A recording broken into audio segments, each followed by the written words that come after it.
When I first told them about Henry, they laughed. Not out of joy, not with curiosity, but with that sharp, condescending kind of laughter that says, how pathetic. I was 67, a widow, a woman whose life, according to most people, should have been slowing down, quiet, respectable, invisible. Henry was 29, a nurse, a gentle, bookish soul who loved tea, hated small talk, and made eye contact like it was a lost art. We met at the hospital after my hip surgery. He adjusted my pillows, offered me water, and asked, "Do you want company or quiet today?" No one had ever asked me that. Most people, especially at my age, just assumed I wanted silence. But he stayed, even after I was discharged. He showed up at my porch with a borrowed book, then with groceries, then just to sit beside me as I watered my flowers. He never tried to impress me, he just saw me. And somehow seeing turned into feeling. I didn't expect to fall in love. Not again, not at this age. But his kindness made room in places I thought had grown cold. So I told my children, and they laughed. My eldest son, George, said, "What does he want?" "Your pension, the house, your jewelry." My daughter, Laura, added, "Mom, it's embarrassing. You're like a schoolgirl. Don't make a fool of yourself."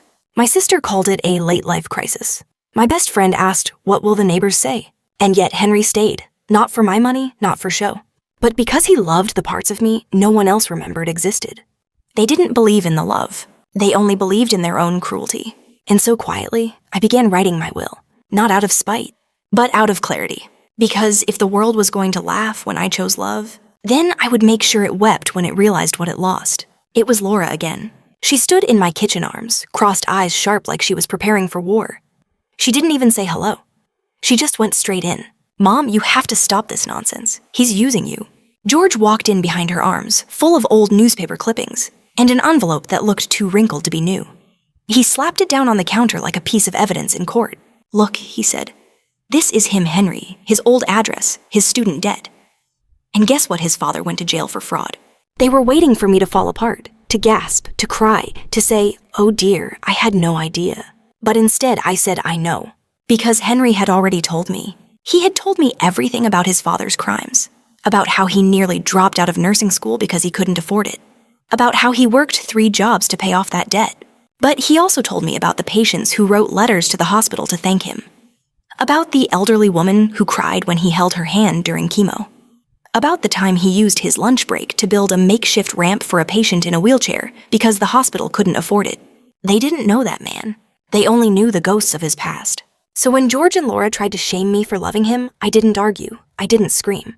I simply walked to the drawer by the sink, pulled out the envelope with my living will inside, and handed it to them. "If you're so worried about what I'll leave behind, I said you might want to take a look at this now." They didn't open it. Not yet. But I could see it in their eyes. Fear, not of Henry, not even of me, but of losing control. Because they knew. They had built their lives around the assumption that one day my house would be theirs, that my savings would cushion their futures, that I would become invisible, predictable, and eventually, forgettable. But Henry reminded me I wasn't done living. Not yet. Not for them. Not for anyone. And suddenly the laughter didn't hurt so much anymore. Because I had finally remembered. The people who mock your joy are usually the ones who fear your freedom. 3 months after that kitchen confrontation, I collapsed in the garden. I had been pruning my roses, those wild ones that grew too stubborn like me. And the next thing I knew, I was staring up at the sky, breath short, chest tight. It was Henry who found me. He didn't panic, didn't shout. He just lifted my head gently, whispered, "I'm here," and stayed with me until the ambulance came. Held my hand in the ER. Refused to leave my side. They diagnosed me with a minor stroke. One I recovered from quickly, but it left me shaken. Weak. Ashamed. I hated that my body was betraying me again. Henry, though, never looked at me with pity, only with presence. He made me smoothies when I couldn't lift the kettle. He washed my hair one gentle scoop of water at a time. He sat beside me every evening and read poetry aloud, even when I fell asleep by the second verse. And guess what George and Laura did? Nothing. They didn't visit, didn't call, didn't even send flowers. When I asked Laura about it weeks later, she said, "I figured he'd take care of it since that's his job, right? His job. Like loving me was a duty, a paycheck. But Henry wasn't being paid. He was choosing me every day.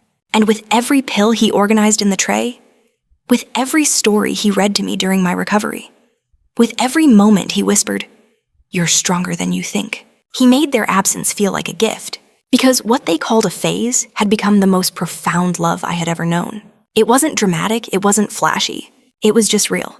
And they had no idea how that reality would shift everything when I was gone. My 70th birthday came quietly. No big party, no candles, no grandchildren running through the garden. Just me, Henry, and the sound of wind brushing against the windows. I didn't expect much. I had learned by then that expectations often hurt more than silence. But Henry, he surprised me. He handed me a box, small, unwrapped. Inside was a photograph. It was us. The first photo we ever took together on the bench outside the hospital the day I was discharged. I looked tired, old, unsure. But he looked at me like I was made of sun. On the back, he had written one sentence. You didn't know it, but that day, I fell in love with your strength. I cried. Not because of the photo, but because of what it meant. In a world where people thought I was fragile, disposable, embarrassing, this man had seen strength in my weariness, beauty in my wrinkles, purpose in my presence. We spent the evening drinking tea, listening to Billie Holiday, and laughing about the time we burned dinner trying to cook quinoa. I went to bed that night feeling whole, and the next morning, I did something I had been putting off for months. I signed the final copy of my will, not out of bitterness, but out of love, because they may have laughed when I said I loved him, but when they read my will, they would cry, not because of money, but because of the truth they had chosen to ignore. That love had lived in this house, in full bloom, in quiet strength. And they had missed it. The room was filled with people who hadn't looked me in the eye in years. George sat stiffly near the fireplace, arms crossed, already expecting a windfall. Laura wore black, but her eyes were dry, flicking constantly toward the lawyer's briefcase. My sister dabbed the corner of her eye with a tissue more out of habit than grief. And Henry, he sat in the back, quiet, alone. When the lawyer began to read, no one breathed. To my children, George and Laura, I leave the photo albums. Not because I'm being cruel, but because memories are all you ever wanted from me, something to archive and forget. A sharp inhale, Laura shifted in her seat. To my sister, I leave the pearls you always admired. I hope you wear them knowing you never asked how I truly felt even once. The air in the room grew heavier. Then came the last line. And to Henry, the man who taught me that age means nothing when souls connect, I leave the house, my savings, and the garden. Because you watered parts of me that no one else even noticed were dying. There was no gasp, no screaming, just silence. A thick, stunned silence that pressed down on everyone like a summer storm. It wasn't about the money, not really. It was the realization, the shame. They had mocked love, and in return, they had been left with nothing but shadows. When the reading was over, Laura stood up first. She was manipulated, she said. This isn't fair. But her voice cracked. Because deep down she knew. She had disowned a mother who finally chose her own happiness. And that mother had chosen not to let bitterness ruin her final act. This wasn't revenge. It was truth. Delivered with the calm, cutting grace of a woman who had finally lived on her own terms. Weeks passed, the storm settled, the world moved on. But Henry didn't. He didn't sell the house. Didn't paint over the garden gate I carved initials into at 53. Didn't change the way he brewed the chamomile tea we always shared at dusk. He simply stayed, and loved me in my absence the way he had in my presence, quietly, deeply, faithfully. The neighbors who once whispered behind curtains and made jokes about the boyfriend started waving more often. The florist down the street said he still came in every Sunday for white lilies, my favorite. George and Laura never spoke to him again, but they never challenged the will either. Because deep down, they knew they weren't written out of it by accident. They had written themselves out year after year with every dismissal, every cruel joke, every refusal to believe that I could still feel joy. Love had always been a foreign language to them, but to Henry and me, it had become our native tongue. And in the end, that was all that mattered. So if you're still asking why I did it, why I left everything to the man half my age, it's simple. Because they laughed when I said I loved him. But he wept when he read my goodbye. And if I had to do it all again, I wouldn't change a thing. 1 year after I passed, Henry planted a tree in the backyard. Not a small one either. A flowering dogwood, white blossoms, wild branches, the kind that spreads its roots deep and wide. He named it Eleanor, my name. Every spring the petals would fall like confetti, and the breeze would carry their scent through the windows I once opened every morning. Neighbors began calling it the tree that remembers. Some left flowers at its base. One woman from the church even brought her grandkids to sit under it and tell stories about love that didn't fit in boxes. Henry never remarried. Not because he was sad, but because he had enough. What we had wasn't a scandal, it was sacred. And as for George and Laura, well, I heard from an old friend that George started volunteering at a senior center. That he met a woman in her 60s who made him laugh again. Laura eventually wrote to Henry, a short letter, just 2 lines. I still don't understand it, but I know she was happy. Sometimes that's the best peace we can ask for. This story isn't about revenge, it's about reclamation. Of time, of voice, of the right to love without apology. So let them laugh. Let them whisper. Because when the blossoms fall and the sun hits that bench just right, someone will sit beneath the tree and wonder, who was she? And maybe, just maybe they'll feel it. That once in this garden, a woman dared to love out loud, and in doing so rewrote what a legacy looks like. If you're still listening, still here, thank you. Not everyone makes it to the end of a story like mine. Some stop at the title. Some turn away when the word young is paired with old. Some think love should look a certain way, arrive at a certain time, and come from people who meet society's checklist. But love never cared for rules. If you're a woman reading this, especially one who feels like time has made you invisible, I want to say something plainly. You are not done. Not with dreaming, not with choosing, not with living. And if you're younger, listening in curiosity or maybe even skepticism, ask yourself, wouldn't you want to be loved like that someday? For who you are, beneath the years, beyond the face, behind the fears? I told my story not to be admired or judged, but to remind you that life rarely plays out the way we plan. But it always reveals what we choose. I chose love. I chose honesty. And yes, I chose a man the world said I shouldn't. But more than that, I chose myself. They laughed when I said I loved him. But when the blossoms bloom and someone sits beneath that tree we planted together, they won't remember the laughter. They'll feel the love. And maybe, just maybe, so will you. I used to believe stories like mine weren't worth telling. That once your skin wrinkles and your hair turns silver, you're just background. But I've learned something sacred. Backgrounds hold everything together. The light, the contrast, the truth. You see, Henry never saved me. He simply saw me. In ways my own children no longer did. In ways I had forgotten to see myself. He saw the way I still danced in the kitchen, even if my hips hurt. The way I laughed too loudly at bad jokes. The way I cried over movies I'd seen 10 times. He didn't just love me despite my age, he loved me because of it. Because I had lived. Because I had fallen and risen and bent but never broken. And so, as I close the last page of this story, here's what I'll leave you with. Don't wait for permission to be loved. Don't wait until it looks right. Feels safe. Meets approval. Love when it surprises you. Love when it terrifies you. Love when it makes people laugh, because those who laugh often cry the hardest when they finally understand. They laughed when I said I loved him. But when they read my will, when they saw the garden, when they sat in my silence, they finally heard what I'd been shouting all along. That love isn't a phase. It's the proof that we lived. Years from now, no one will remember the headlines, the gossip, the disbelief in strangers' eyes when they saw us hand in hand. But someone will remember the garden. Maybe a young woman walking past with her child, pausing at the sight of white blossoms falling like snow. Maybe she'll wonder who planted such a tree, why it stands so proudly alone, yet never lonely. And maybe you will whisper the story. It was a 70-year-old woman and a 26-year-old man. They loved, they were judged. But they loved anyway. And that story will matter. Not because it's mine, but because it could be yours, or your mother's. Or the version of yourself you've hidden away behind politeness, fear, or years of quiet sacrifice. So if this story found you, it's not by accident. It's a gentle nudge from the universe, or maybe from me saying, don't bury your heart in silence. Don't wait to be understood before you begin. Don't trade your truth for comfort. They laughed when I said I loved him. But laughter fades, and love grows roots. It survives storms. It blooms long after we're gone. So go, love like they'll never understand, because one day they just might. And even if they don't, you'll have lived fully, bravely, beautifully. Just like I did. After everything, after the tears, the laughter, the silence, I left one last thing behind. A letter. Not for Henry, he already knew. Not for my children. They had heard all I needed to say in my will. But for someone I would never meet. Maybe it's you. To the woman who thinks she's too old to begin again. To the soul who thinks her heart has expired. To the one who's been told she should be grateful just to be remembered. I want you to know this. You are not the leftovers of life. You are the main course still waiting to be savored. In this world that worships youth, they'll try to make you believe your best years are behind you. But I loved harder at 70 than I ever did at 30. I laughed freer. I forgave deeper. I let go of shame and danced with a freedom no clock could measure. So if you're afraid, let this letter be your permission slip. To risk, to feel, to live, to love. Even if it makes them laugh, especially if it makes them uncomfortable. Because the ones who laugh, they're often the ones still waiting for the courage to do what you just might.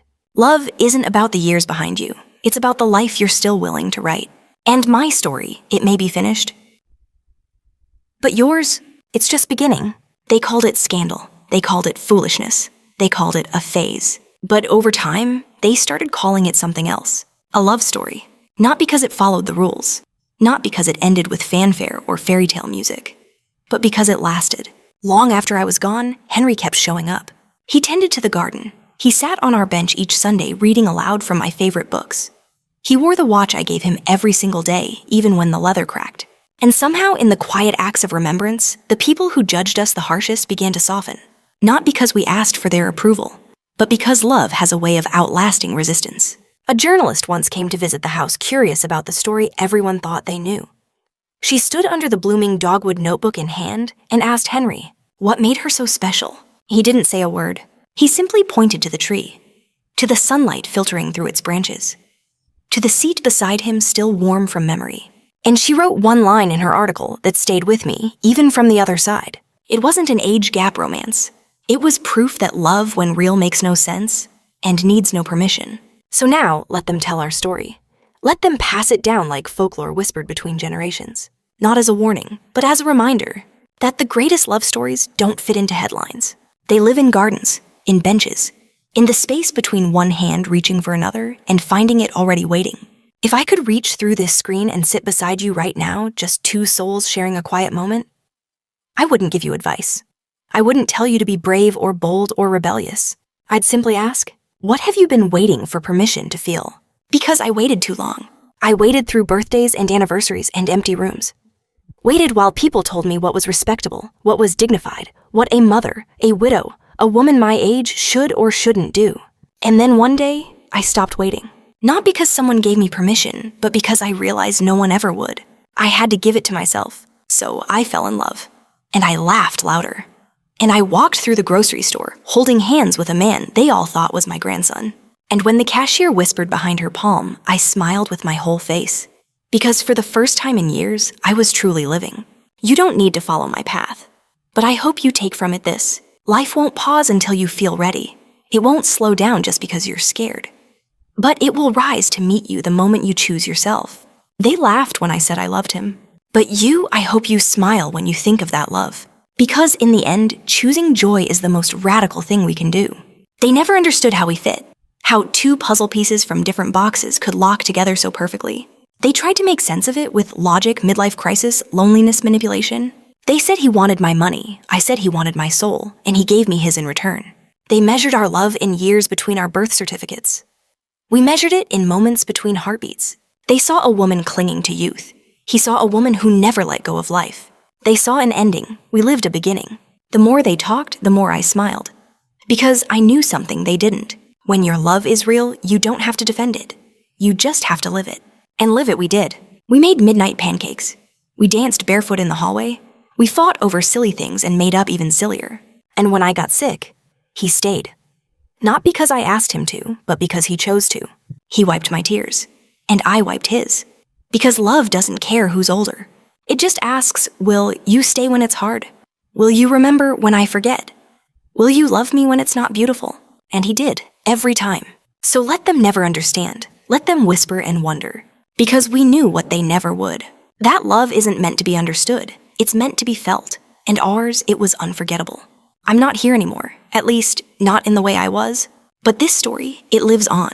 In his eyes. In this garden. In every woman who dares to ask, what if I still have time to love? Because you do. You always do. Love didn't save me. It awakened me. It reminded me that life isn't over when your hair turns white. It's only over when you stop reaching. And I reached. For laughter. For risk. For a 26-year-old hand that held mine like it was made to.